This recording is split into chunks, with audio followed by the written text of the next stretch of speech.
So ayan guys, alas 9 na po ng gabi at nandito kami mismo sa harap ng kampo ng Armed Forces of the Philippines. Ayan, nakikita nyo naman po sa harap natin. So may mga nakabantay po sa atin dito na mga pulis. Ayan po, nakita nyo naman po yan si Sir. Madilim lang kasi guys, hindi makita. At dito po sila Sir, may hawak na bandila. Iwina Wagayway po.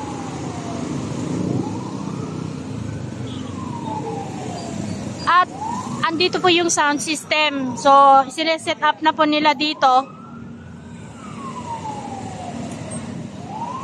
para yung mga gustong maglabas ng kanilang mga hinaing ay mailabas po nila. So, ito po yung gagamitin.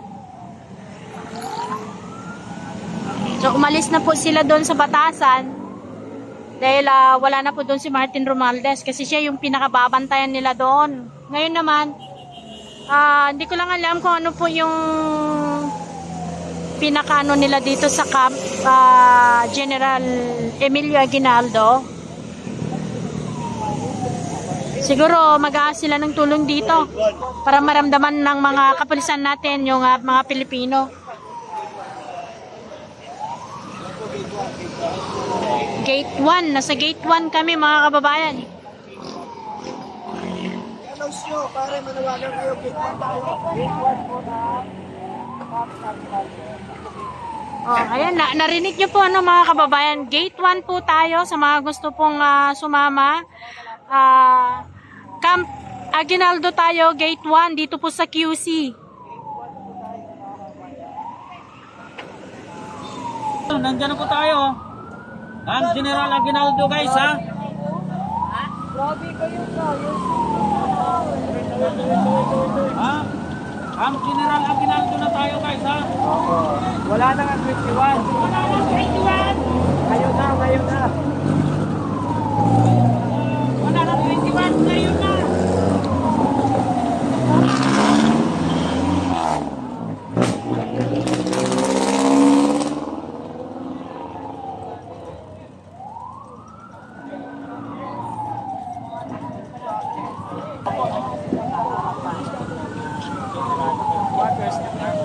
Serrano. Ayan. Andito na yung mga taga Bulacan guys, kaya dapat pumunta na kayo. Nire-representa ni Ma'am Zenaida. Nasaan kinakati? Hindi, no. Mga kababayan, mga kasama, mga kasama namin mga INP at mga kapulisan dyan, kami po ay hindi pumunta dito upang makipag-away sa inyo, kundi kami po ay pumunta dito upang manawagan na sana naman po ay dinggin ni Ginoong Browner ang aming panawagan, na sana pakinggan ng taong bayan, nasawa na po sa korupsyon at pagnanakaw ng mga politiko na nagpapahirap sa ating bansa. Sana naman po ay pakinggan mo ang aming hiling na sana ay itigil na to ng mga politiko sa pamamagitan ng pagtanggal kay Marcos bilang presidente ng bansang Pilipinas, sapagkat kawawa po ang ating mga simpleng mamamayan na mahihirap, na patuloy na naghihirap dahil po sa mga politiko na wala nang ginawa kundi magnakaw sa kaban ng bayan. Kami po ay nakikiusap sa inyo at kami po ay mapayapa sama-sama rito upang hanggang madinig po ninyo ang aming panawagan na sana kami po ay may kababaang loob na nakikiusap sa inyo na sana po ay pakinggan ninyo ang taong bayan na nagsumamo sa inyo na sana naman ay sa panahon na ngayon tama na, sobra na, sinabi na po ang korupsyon sa ating bansa. Hindi na po katanggap-tanggap habang ang mga politikong ito ay patuloy na ginagahasa ang kaba ng bayan, ang habang mahihirap nating mamamayan ay patuloy na naghihirap at ang mga politiko po natin ay patuloy na yumayaman sa kaban ng bayan habang tayo'y dugot pawis na lumalaban ng patas, sila naman ay patuloy nilang ninanakaw ang kaban kaligtasan ng bayan. Kaya po, Pinoong Browner, kami po ay nagmamakaawa sa iyo at nakikiusap kasama ng mamayang Pilipino na ayaw na po sa korupsyon at pagod na po sa korupsyon. Ito po, ngayon, isama po natin ang mga retiradong general, pangunguna po ni Retired General Bukis, Rufio Bukis, upang ipanawagan na sana naman po, una sa panahon na to, taong bayan naman po ang pakinggan natin sapagkat ang taong bayan ang siyang patunay na nagpapasahod at nagbibigay ng mga nilalakaw ng mga politiko na idolo natin. Huwag na po sana tayo magiging instruktor ng mga politiko na wala nang ginawa kung iwarakan at kasahin ang pera ng taong bayan. Maawa na po kayo sa mga Pilipino na patuloy na naghihirap ang ating bayan. Ay po namin Ginoong Browner. Ngayon lang po kami pumunta dito. Kami po ay 3 araw na. Tatlong gabi na. Kinausap natin ito. Matangkula ba sa Browner?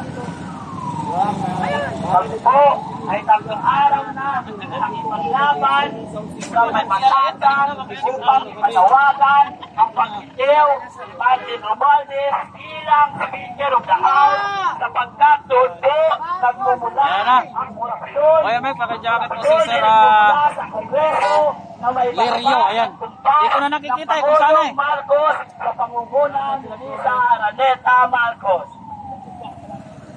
Sino yan? Si Placido, yan po yung... Ayan guys, nandito po tayo upang kausapin natin si Sir Browner para hingin natin yung kanyang suporta para sa taong bayan.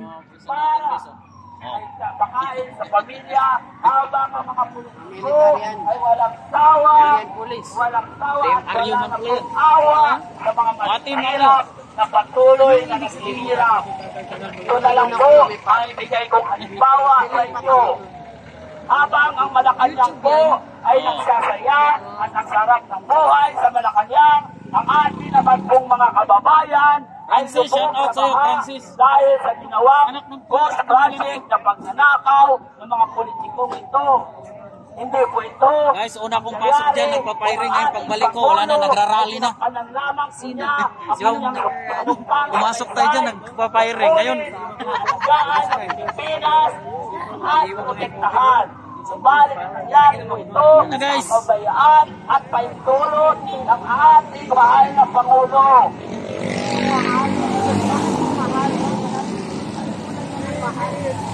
Doon, higit naman po ang taong bayan ang nagkakalitan po na tama na, sobra na, patuloy ang paghihirap ng mamayang Pilipino dahil sa mga politiko na wala nang ginawa kundi magnakaw sa kabatang bayan. Hindi po sana mangyayari. samahan niyo po kami rito. Wala mga politiko na namin at walang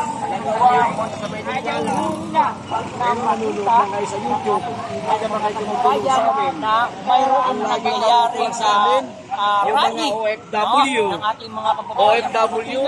Yung mga media ay hindi nila pinabalita ang ganitong mga pangyayari dahil nga po sa ating na walang mahikayat ng mga kababayang Pilipino ang labanan ang matinding korupsyon sa ating bansang Pilipinas. Gusto nila na magpatuloy dahil nga ating buhay ay merong share si Martin Romualdez. Pamamagitan po ng iyong suporta sa amin upang ipapapalo natin ang Pangulong Marcos. Sapagkat siya po ang trono nitong mga nakawan sa ating gobyerno. Sa lahat, siguri ng ulo, sa top na po yung kapitalian. May mga political dumating kasi itong sound system po na ay sa akin. Yes, ang guard, pinayaan ang kapitalian.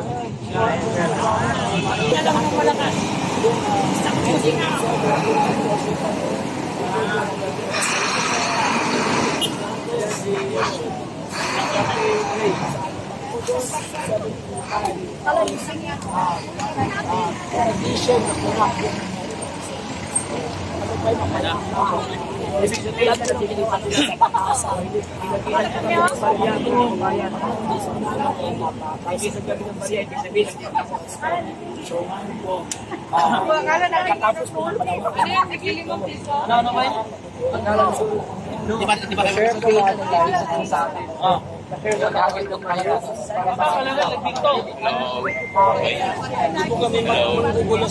ayun na. Anong sabi?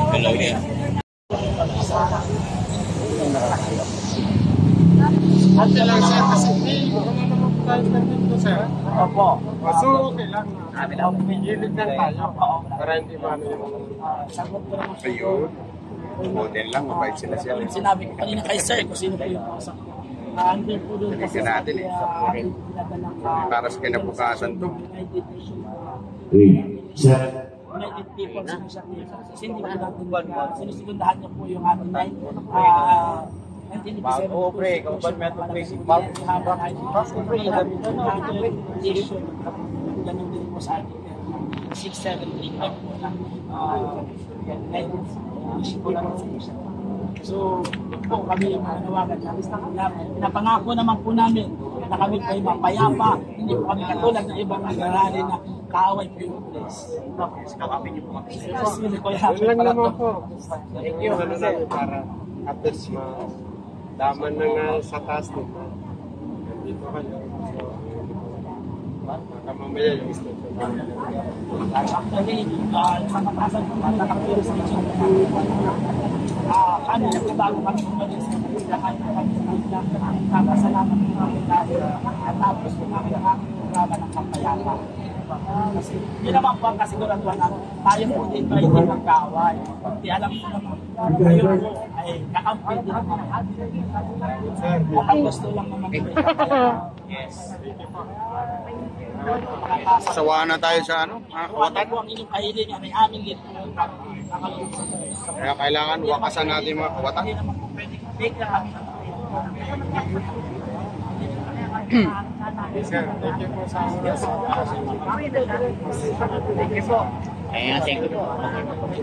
Maraming salamat mga sir.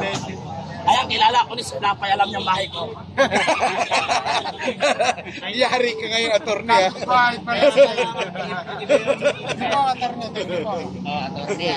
Thank you mga sir. Thank you, thank you. Po kami bilang inyong mamamayan na dapat pinagsisilbihan na maliwanag sa isinasaad sa ating konstitusyon ay inyong marapat naman na protektahan. Lalo na po ngayon na ang ating bayan ay nasa gitna ng isang paghihirap, umiiyak ang taong bayan dahil po sa matinding nakawan at korupsyon sa ating gobyerno.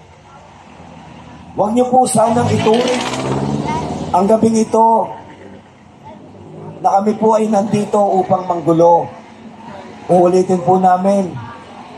Kaya po kami nandito ay dahil alam namin kahit na maliit ang aming pag-asa na kami inyong mapakinggan, General Browner, sir, mga kapatid namin kasundaluhan at kapulisan, ay baka sakaling bigyan tayo ng langit ng pagkakataon na pakinggan po ninyo ang hinaing ng taong bayan.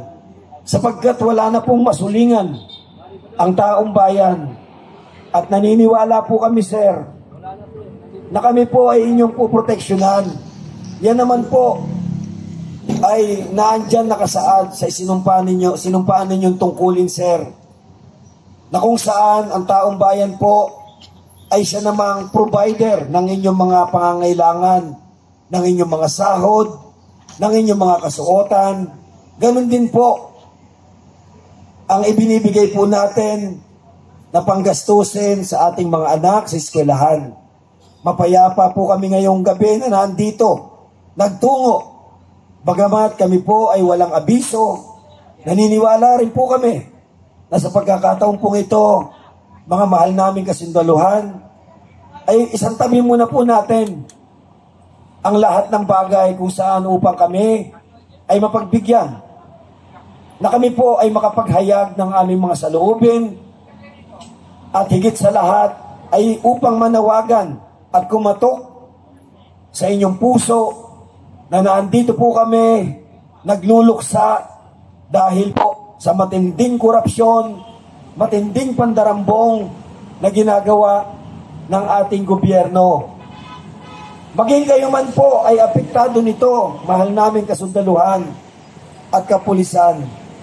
Subalit, dahil po sa tinatawag na chain of command, wala rin po kayong magawa para manawagan lang naman.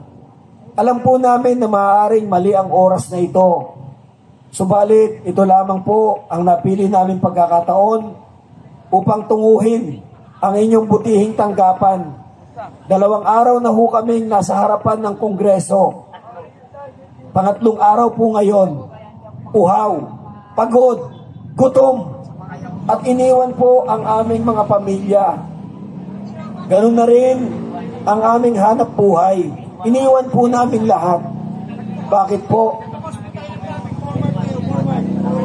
Kasi nga po, hindi na ho namin kayang tiisin ang ginagawa po ng ating gobyerno. Hindi po kami nandito upang pabagsakin ang ating gobyerno. Kami po ay naniniwala pa rin sa prosesong paraan na malinaw naman pong nakasulat sa konstitusyon. Ito po ay aming mga karapatan na ipahayag ang aming mga damdamin, ang aming mga saloobin. Ganun na rin po ang aming mga hinaing. At naniniwala po kami, sir, na bilang mga sundalo, bilang mga kapulisan, kami po dapat nasa panig po kayo ng taong bayan. Pinakikinggan nyo po ang aming sama ng loob dahil kayo din po ay may pamilya. Meron din po kayong pamilya na umaasa sa inyo katulad namin. At katulad din po namin, kayo din po ay mga taxpayers. Kayo din po, alam namin, gustong sumigaw ng inyong damdamin, ng inyong puso. Subalit nga po, dahil nga po sa hadlang na tinatawag natin na chain of command, wala po kayong magawa. Subalit mga kapatid natin kasundaluhan at kapulisan, every time na kami po ay nagkakaroon ng mga demonstrasyon, nakakausap po namin ang inyong mga kabaro.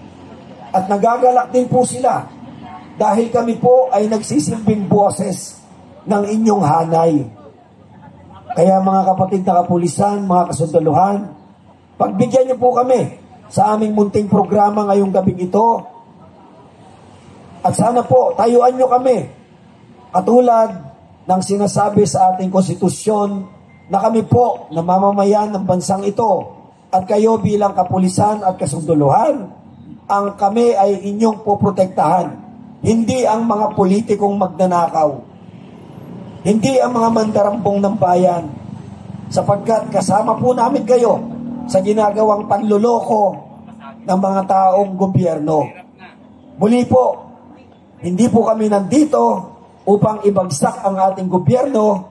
Bagkus, kami po ay nandito nananawagan sa pamumuno ni General Bronner, sir. Pakinggan niyo po kahit saglit ang panawagan ng taong bayan. At nag-uumpisa na po ang aming programa. Nais po naming tawagan ang aming isang butihing pastor, si Tito Herbert Lugo. Isa rin pong sundalo, retirado. Ito Bert, akit kayo dito sa hagdan. Dati po ninyong kabaro, senior nyo ito. Mananalangin po siya para po tayo ay bigyan ng kapayapaan at buksan ng ating mga puso at isipan. Pakinggan nyo lang po kami. Maraming salamat po. Tito Bert? Salamat, Sir Placido. Mga kasama sa United People's Initiative, tayo po ay mananalangin. Ating hingin ang bentisyon ng ating pong may kapal sa ating dalisay at busilak na layunin. aming pinakamamahal na Ama namin nasa langit, kami po ay dumadaing sa inyo at nagpapasalamat ng buong puso. Ngayong oras na ito na kami pinahintulutan ninyo na nakarating dito sa General Headquarters ng Armed Forces of the Philippines, na kung saan nandito po ang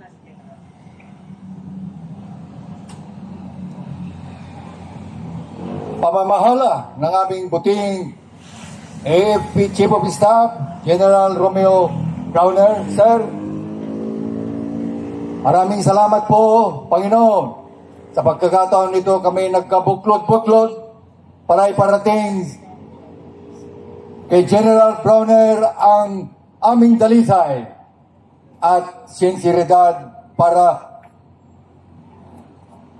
itaguyod ang katuwiran, katotohanan at kapayapaan at kadalisayan ng buhay ng marangal na Pilipino. General Browner, sir, these people around you here at the gate of General Quarters, Camp Aguinaldo, are athirst for righteousness. We are for the spirit of righteousness, not anything else. Our purpose here is to make this country a beautiful place to live in, that righteousness will reign in this country, especially. We pray that all government officials, especially our leaders, their indifferent agencies, that they will be touched by this fervent and sincere prayer. Please hearken to our call, General Browner, sir. May klima ng aming panalangin pero may sinseridad at may kahinahuna. Maraming salamat po, Panginoon, naway iligtas niyo po kami at samahan niyo kami na antigin ang puso ng aming buting AFP Chief of Staff, General Browner, sir. Yan po ang samot dalangin namin na aming iniiwan.